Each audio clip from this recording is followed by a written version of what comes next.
श्री कृष्ण कहते हैं, ऐसा सच जरूर बोलो जो कड़वा लगे, लेकिन ऐसा झूठ कभी ना बोलो जो सच लगे। अपने जीवन में कभी भी ना किसी को आनंद में वचन दें, ना ही क्रोध में, और ना ही दुख में कभी कोई निर्णय लें। गीता में लिखा है, यदि कोई आपको अच्छा लगता है तो अच्छा वो नहीं, अच्छे आप हैं, क्योंकि उसमें सच्चाई देखने वाली नज़र आपके पास है।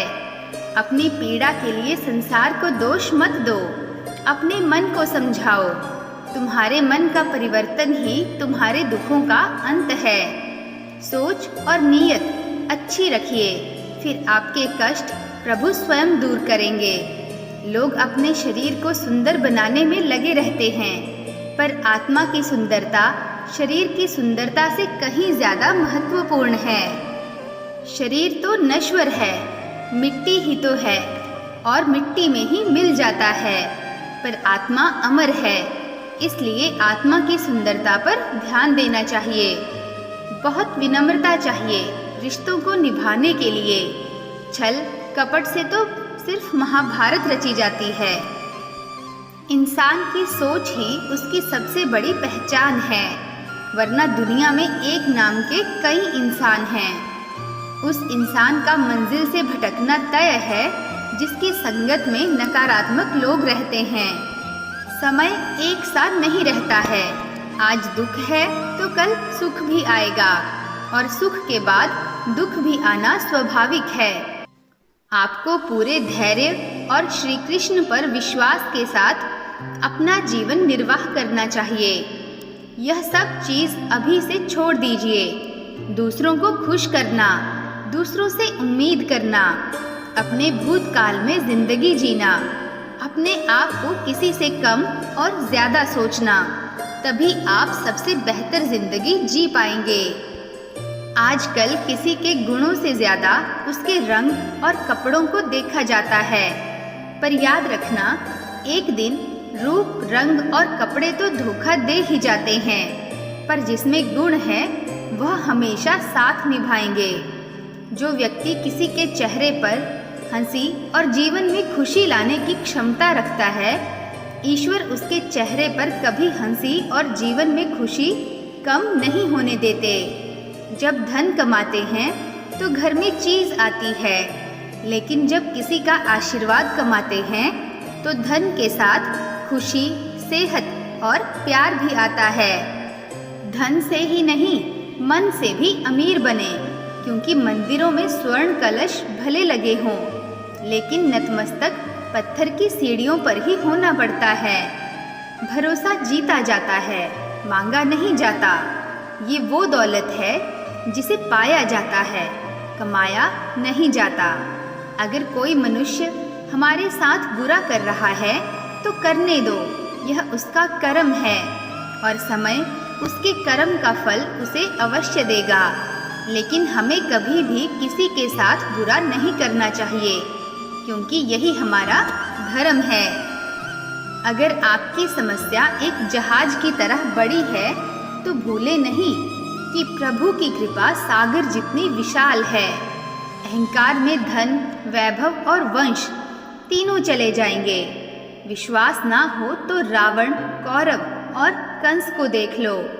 भजन की कीमत सुख के समय होती है, और भगवान की कीमत दुख के समय होती है। इसलिए अंधकार में छाया, बुढ़ापे में खाया और अंतकाल में माया किसी का साथ नहीं देती। श्री कृष्ण कहते हैं, क्षमा दुनिया का बहुत ही कीमती शब्द है, लेकिन इस क्षमा का कब कैसे इस्तेमाल करना है यह भी पता होना चाहिए, क्योंकि क्षमा ना मांगने से मन के अंदर अहंकार जगता है, और अहंकार तो हमारी हानि ही करता है। दूसरे, अगर कोई अपराध करे और आपसे क्षमा भी ना मांगे तो उसे क्षमा मत करिए, क्योंकि क्षमा अत्यंत अनमोल है, और बिन मांगे किसी को क्षमा देना आवश्यक नहीं। तीसरा, यदि कोई आपके साथ अपराध करे, अनुचित करे और बाद में क्षमा मांगे तो उसे क्षमा कर दीजिए। इससे आपके भीतर की करुणा जागेगी, प्रेम जागेगा। और यह आपके लिए शुभ ही है। चौथा, अगर कोई आपको अपराध का डर सता रहा है तो क्षमा अवश्य मांगना, इससे आपको ही लाभ होगा, क्योंकि सामने वाले व्यक्ति आपको क्षमा करे ना करें, आपके अंदर का अहंकार गिरता है और आपका मन अधिक निर्मल हो जाता है। श्री कृष्ण कहते हैं, जिसके साथ बात करने से ही खुशी दुगनी और दुख आधा हो जाए वही अपना है, बाकी तो बस दुनिया है। दुनिया के यह वो स्थान है जो कभी नहीं भरते। समुद्र, इच्छा, शमशान और मनुष्य का मन। कभी भी किसी भी रिश्ते का गलत इस्तेमाल मत करना, क्योंकि रिश्ते तो बहुत मिल जाएंगे पर जिंदगी में अच्छे लोग बार बार नहीं आएंगे। बिना कुंडली मिले आजीवन चलने वाला एक अद्भुत संबंध केवल मित्रता है। यदि हमारी नीयत अच्छी और मकसद सही है तो किसी न किसी रूप में ऊपर वाला भी हमारी मदद करता है। जब हम प्रार्थना करते हैं तो ईश्वर हमारे कहने से ज़्यादा सुनता है। जितना हम पूछते हैं उससे ज़्यादा जवाब देता है। जितना हम कल्पना करते हैं उससे ज़्यादा अपने समय में और अपने तरीके से देता है। समय का चक्र बहुत तेज़ चलता है, इसलिए ना तो अपने बल का अहंकार करें और ना ही अपने धन का। जीवन में वाणी का संयम भी रखना अनिवार्य है, क्योंकि वाणी से दिए घाव कभी भरे नहीं जा सकते। जीवन में कभी मौका मिले तो किसी के लिए सारथी बनना, स्वार्थी नहीं। जैसे पानी को अगर दूध में मिलाया जाए तो वह दूध की तरह हो जाता है, यदि वही पानी कीचड़ में मिलाया जाए तो कीचड़ बन जाएगा।